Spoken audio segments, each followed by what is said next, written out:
একটা ছোট্ট গল্প বলছি। বৃন্দাবনে এক গোয়ালা থাকতো। সে সব দিন গরু চড়াতে যেত। তো বাঁকে বিহারী মন্দিরের গোস্বামী একদিন তাকে বললেন যে দেখো গোয়ালা, তুমি তো তোমার গরু চড়াতে যাও, তাহলে আমার ভগবানের মন্দিরের গরুগুলোও তুমি চড়াবে তাহলে। তখন কি বলছে, হ্যাঁ আমি চড়াবো, আমার তো তাহলে খুব ভালো হয়, ভগবান আমার প্রতি কৃপা করেছেন। তারপর থেকে সে সব দিন মন্দিরের গরুগুলো নিয়ে চড়াতে যেত নিজের গরুর সাথে।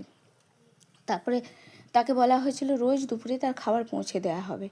তো রোজ দুপুরে খাবার পৌঁছে দিত। তো একদিন আর খাবার আর আসেনি।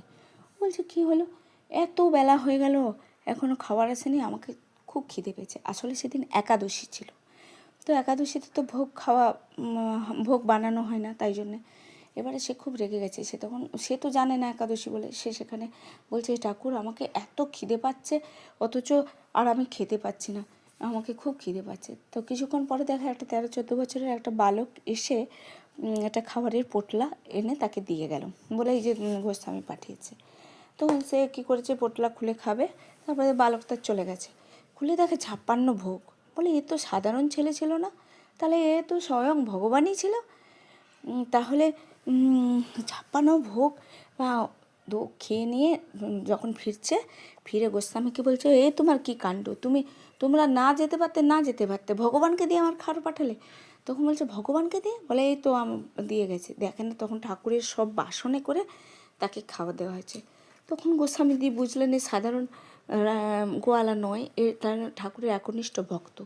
তিনি তখন বললেন, ঠিক আছে, আর তোমাকে গরু চড়াতে হবে না, আজ থেকে তুমি এই মন্দিরের পাহারাদার হিসেবে থাকবে। হ্যাঁ, কে কখন যায় পাহারা দেবে। ঠিক আছে। সেই দিন রাত্রিবেলা ভগবান নিধুবনে যাবেন, লীলা করতে বেরিয়েছেন। ওর তখন বলছে না, তো যাওয়া যাবে না। তখন ভগবান বলছে না, আমাকে তো যেতেই হবে, আমি তো রাধা সখীদের সাথে লীলা করি। তখন বলছে না, একদম যাওয়া যাবে না, গোস্বামী বারণ করেছে। বলছে আচ্ছা তুমি চলো, সেখানে দাঁড়িয়ে থাকবে।